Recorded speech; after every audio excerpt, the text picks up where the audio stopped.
बहुत समझदारी के साथ इस समय पैसे को एलोकेट करने की ज़रूरत है। सिलेक्टिव सेक्टर, सिलेक्टिव स्टॉक्स के ऊपर ही दाव लगा सकते हैं। अननेसेसरी इसने बोला, उसने यूट्यूब पे बोला, उसने फला बोला, वो बोलने वाले शेयर्स को बिल्कुल अपने उससे काट दें। अपनी रिसर्च करें, अपनी पूरा अंडरस्टैंडिंग रखें, तभी स्टॉक मार्केट में काम करें डायरेक्ट अगर आपको करना है। और नहीं तो चुपचाप म्यूचुअल फंड में जाओ और वहाँ पैसा large cap, mid cap, small cap, तीनों तरह के फंड आते हैं, उसमें डाल दो।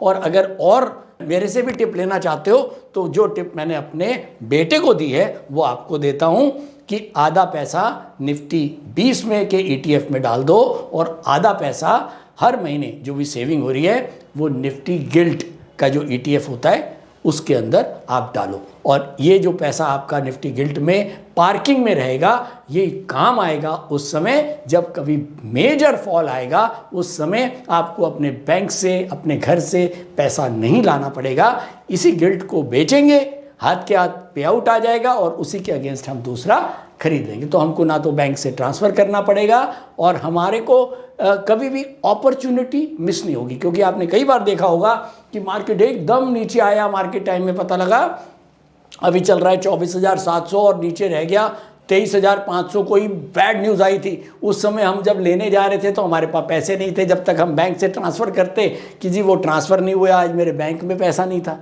तो वो सारी अपॉर्चुनिटीज़ आपकी मिस हो जाती है। तो ऐसे में अगर आपके पास पैसा गिल्ट में होगा तो आप गिल्ट को वहाँ बेचेंगे, ये बहुत इजीली बिक जाते हैं। जैसे स्टॉक बिकता है ऐसे ही, और इनमें लिक्विडिटी भी बहुत होती है।